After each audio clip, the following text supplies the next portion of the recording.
na si Charlene. At ang malala na booking na daw kami, kaya hindi na niya pinakawalan si Charlene. Lalong lumalala yung sitwasyon. Pag nakataka si Charlene... Na hindi ako papayag. Kaya papunta na ako kay Adrian ngayon, haharapin ko yung babae na yan. Mas okay na nahawak siya ni Adrian para hindi sila magkaharap ni Leilani. Bago pa sila magkausap, ipapadispatch ako yung babae na yan. Sa tingin mo, papayag si Adrian na saktan mo si Charlene? Wala siyang choice dahil kung di ko yun gagawin, pares kaming sa kulungan ng bagsak. Kailangan tuluyan na mawala sa landas ko yung babae na yan. Set! Tulong!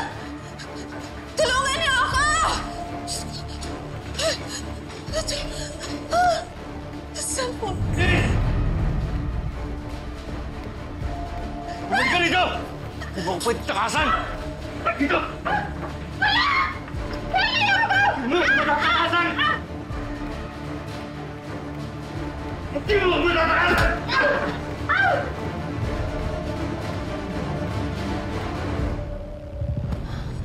Kaya si ate.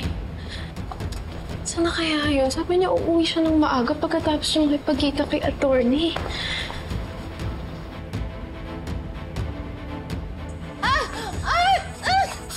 Bitawan mo ako! Walang iyak ka! Bitawan mo ako! Lalo hindi kita pwedeng iwan. Ano ba gagawin ko para mapansin mo, ha? Tinulungan na kita! Nilabang kita! Ano ba kailangan ko? Hindi mo matuturuan ang puso ko kung sinong mamahalin ko! Lalo na sa isang katulad mong halimaw! Pinagkatiwalaan kita, Adrian, pero masama kang tao!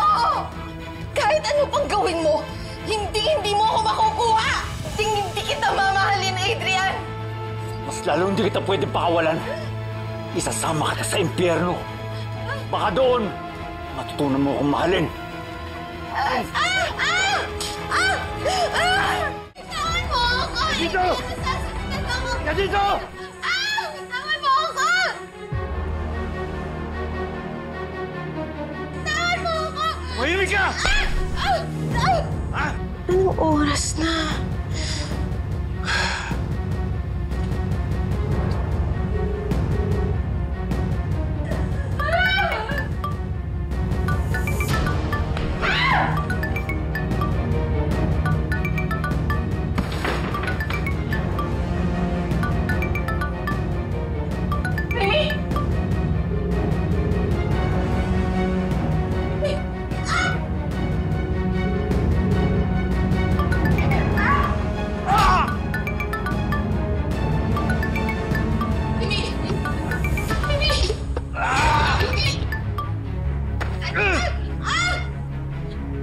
Bakit ba hindi niya sinasagot yung tawag ko? Di mo lang kasi tanggapin na akong pwede mo makasama habang buhay.